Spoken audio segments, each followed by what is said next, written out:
Hello అండి, welcome to my channel Suma cooking. Morning బ్రేక్ఫాస్ట్గా ఒక్కసారి అయితే ఇలా మజ్జిగ దోశలు అయితే ప్రిపేర్ చేయండి, చాలా బాగుంటాయి. మజ్జిగ దోశల కోసం ఇక్కడ నేను 2 గ్లాసుల వరకు రేషన్ బియ్యం తీసుకొని శుభ్రంగా కడిగేసుకోవాలండి. శుభ్రంగా కడిగేసుకున్నాక వాటర్ ఏం లేకోకుండా బియ్యంలో ఒక పావు టీ స్పూన్ వరకు మెంతులు వేసుకోవాలి. దీంట్లోనే ఒక 2 గ్లాసుల వరకు పుల్లటి మజ్జిగ వేసుకోవాలండి. చిక్కగా ఉండే మజ్జిగ అయితే తీసుకోండి, చాలా టేస్టీగా ఉంటాయి మనకి దోశలు అనేటివి. వీటిని పుల్లట్లని కూడా అంటారండి, చాలా బాగుంటాయి. మనము మజ్జిగను కూడా వేసేసుకున్నాక ఇదంతా ఒకసారి బాగా మిక్స్ చేసేసుకొని మూత పెట్టుకొని 4 నుంచి 5 గంటల వరకన్నా నానబెట్టుకోవాలండి. మనకి మజ్జిగలో బియ్యం అనేటివి నాని చాలా టేస్టీగా అనిపిస్తాయండి. ఈ దోశలు మనకి మజ్జిగ దోశలు మినిమం ఒక 5 అవర్స్ అన్నా నానబెట్టుకోవాలి. మనకి చక్కగా మినప్పప్పు లేకోకుండా ఇలా బియ్యము అలాగే మజ్జిగతోనైతే ఒక్కసారి ప్రిపేర్ చేసి చూడండి, చాలా సాఫ్ట్గా ఉంటాయి దోశలు మటుకు. ఒక 5 గంటల తర్వాత అయితే మీకు చూపిస్తున్నాను. చక్కగా నానియండి బియ్యము మజ్జిగలో. చూసారు కదా, ఇలా బాగా నానాక ఇప్పుడు ఒక మిక్సీ జార్ అయితే తీసుకోవాలి.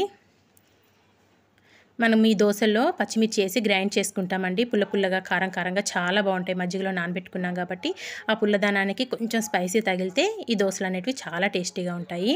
మిక్సీ జార్ తీసుకొని దీంట్లో ఒక 4 నుంచి 5 వరకు పచ్చిమిర్చిని 2 ముక్కలుగా కట్ చేసుకొని వేసుకోవాలి. ఒక టేబుల్ స్పూన్ వరకు జీలకర్ర కూడా వేసేసుకొని మనం నానబెట్టుకున్న బియ్యాన్ని వేసుకోవాలండి.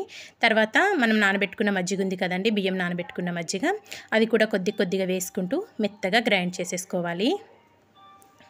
బరక లేకుండా చక్క మెత్తగా గ్రైండ్ చేసుకోవాలండి. ఇలా గ్రైండ్ చేసుకున్నదైతే ఒక బౌల్లోకి వేసేసుకొని మిగతా నానబెట్టుకున్న బియ్యాన్ని కూడా మళ్ళీ మిక్సీ జార్లో వేసేసుకొని గ్రైండ్ చేసుకోవాలన్నమాట. నేను మిగతా ఉన్న బియ్యాన్ని కూడా వేసేసుకున్నానండి. నానబెట్టుకున్న బియ్యాన్ని వేసేసుకొని మెత్తగా గ్రైండ్ చేసేసుకొని అంతా ఒక బౌల్లోకి అయితే తీసేసుకుంటున్నాను.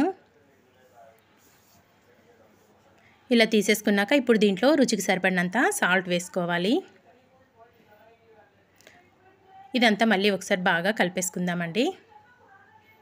ఇదంతా బాగా కలుపుకొని మూత పెట్టుకొని మినిమం ఒక 2 అవర్స్ అన్నా పక్కన పెట్టేసుకోవాలండి. లేదు అనుకుంటే ఒక 1 అవర్ అన్నా పక్కన పెట్టుకోవాలి. మనకి చక్కగా ఒక 2 గంటలన్నా ఇలా నానితే పిండి అనేది పులిసి మనకి దోశలు అనేటివి చాలా టేస్టీగా వస్తాయండి. చక్కగా సాఫ్ట్గా చాలా బాగుంటాయి. మనం దోశ వేసుకున్నప్పుడు బబుల్స్ వస్తాయండి. ఎక్కువసేపు పిండి నానబెట్టుకుంటే మనకు చాలా టేస్టీగా ఉంటాయి. కనీసం ఒక గంటన్నా గ్రైండ్ చేసుకున్నాక పక్కన పెట్టుకొని తర్వాత ఈ దోశలు అనేటివి ప్రిపేర్ చేసుకోవాలి. ఇక్కడ నేను ఒక 2 అవర్స్ తర్వాత అయితే మీకు చూపిస్తున్నానండి. ఇదంతా ఒకసారి కలుపుకొని దీంట్లో ఒక చిన్న గ్లాస్ వాటర్ యాడ్ చేసుకోవాలి. పిండి అనేది మరీ పల్చగా ఉండకూడదు, మరీ చిక్కగా ఉండకూడదండి. నేను చూపిస్తున్న విధంగా ఇలా ఉండాలి. ఇదంతా కలుపుకొని పక్కన పెట్టేసుకుందాము. సాల్ట్ మనం వేసేసుకున్నాం కదండి. ఇంకా తర్వాత స్టవ్ పైన అయితే ఒక పెనం పెట్టేసుకొని పెనం కొంచెం వేడవ్వాలండి. తర్వాత ఉల్లిపాయతో ఒకసారి అయితే క్లీన్ చేసుకోవాలి. ఇలా క్లీన్ చేసుకున్నాక ఇప్పుడు మనం ప్రిపేర్ చేసుకున్న బ్యాటర్తోనైతే దోశలు అయితే వేసేసుకోవాలి. మనం దోశ వేసుకున్నాక స్ప్రెడ్ చేయాల్సిన అవసరం లేదండి. నేను వీడియోలో చూపిస్తున్న విధంగా ఇలా వేసేసుకోవడమే అన్నమాట. పెనం మటుకు బాగా వేడిగా ఉండాలండి. ఇంకా ఇలా వేసుకున్నాక ఇప్పుడు పైనుంచి కొద్దిగా ఆయిల్ వేసేసుకొని మూత పెట్టుకొనే కుక్ చేసుకోవాలండి. చక్కగా మనం ఇంకోవైపు కాల్చుకోవాల్సిన అవసరం లేదు. మూత పెట్టుకొని కుక్ చేసుకుంటాం కాబట్టి పైన కూడా చక్కగా కుక్ అయిపోతుంది మనకి దోశ అనేది. చూసారు కదా, ఇక్కడైతే చక్కగా కుక్ అయిపోయింది. చక్కగా చూడండి బబుల్స్ వచ్చినాయి దోశ మీద అయితే మనకి చాలా సాఫ్ట్గా ఉంటాయండి. తప్పకుండా అయితే ఈ మజ్జిగ దోశలు అనేటివి ట్రై చేయండి, చాలా చాలా టేస్టీగా ఉంటుంది. మనం 2 తినే దగ్గర ఈ దోశలు అయితే 3-4 అన్నా తినేస్తామండి. అంత రుచిగా పుల్లగా కారం కారంగా పచ్చిమిర్చి వేసి గ్రైండ్ చేసుకున్నాం కదా, చాలా బాగుంటాయండి. ఇలా మనకి ఎన్ని కావాలన్నీ 1 by 1 దోశలు వేసేసుకోవడమేనండి. ఇక్కడ నేను ఇంకోటి కూడా వేసేసుకొని పైనుంచి కొద్దిగా ఆయిల్ వేసుకొని మూత పెట్టుకొని అయితే కుక్ చేసేసుకుంటున్నాను. మనం ఈ దోశలు అయితే 2 వైపులా కాల్చుకోవాల్సిన అవసరం లేదండి. ఒక పక్క కుక్ అయితే సరిపోతుంది. ఇక్కడ నేనైతే ఒక ప్లేట్లోకి అయితే సర్వ్ చేసేసుకున్నానండి. చాలా సాఫ్ట్గా వస్తాయి చూడండి, ఎంత బాగున్నాయో. మనకి దోశలు అనేటివి చాలా అంటే చాలా మెత్తగా ఉంటాయండి.